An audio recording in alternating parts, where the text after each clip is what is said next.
How is it that Apple has lost what seemed like an insurmountable grip on the business? Well, to be fair, they still have 2/3 of the market, so it's pretty solid. But that 2/3 is down from about 70% in 2010. So, and it's the lowest market share they've had since 2006. So it's definitely shrinking, and they're definitely feeling the pressure both from Amazon, which is underpricing iTunes, and then this new model, streaming, which you talked about, which not only includes Spotify and Rdio and Rhapsody, but it also has Pandora, which has become ubiquitous on iPhones and other devices, and which is a radio product. So there's all these new choices and all these new ways to listen to music legally online, and that's definitely putting pressure on iTunes. I remember back when Steve Jobs made the iTunes announcement, he said that we want listeners not to feel like criminals and we want artists to get paid. He was the first guy to figure out how to do it. So how is it, Andy, help us understand this, that Apple was the first company to figure out how to bridge that gap, and yet it's letting other services come in and effectively take away market share with streaming. How is it that Apple's losing that creative edge? Well, I don't know if it's a creative edge. What they're doing is they're kind of adapting, and they're agnostic in some ways to what's on their platform. I mean, iTunes also sells TV shows and movies, but you can download a Netflix app for your iPhone and your iPad. So they want to make things as widely available as possible so that people continue to buy the devices, which is what Apple really makes their money on.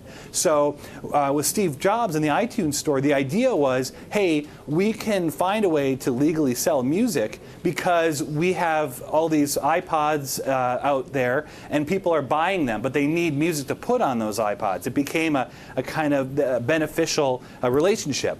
And that's kind of how that all evolved. Andy, a question here from Carl Riccadonna.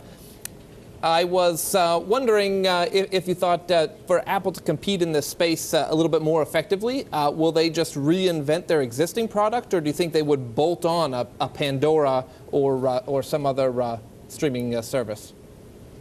Well, we're told that Apple is developing a radio product right now. Some people are calling it iRadio, for lack of a better phrase.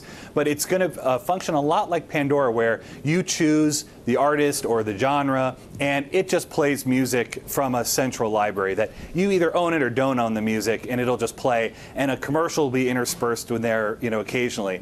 But the difference with iTunes is that it'll be integrated into the store.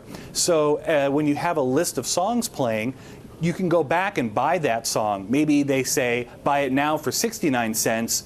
Otherwise, afterwards, it's going to be $1.29, So they can kind of incite more music purchasing happening through the store. And since Apple takes 30% of every purchase that happens on its iTunes store, that's a really good business for them. Very slick. And you also point out that it would likely have commercials. What about like Pandora's option? You pay an extra $4, no commercials. What do you think?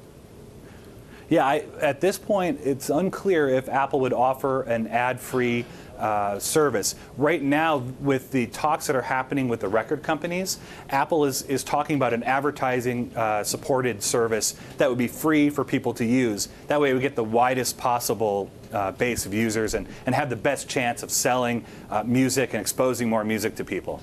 And again, before we let you go, Andy, if this were to happen, this so-called iRadio, what do you think the timing would be?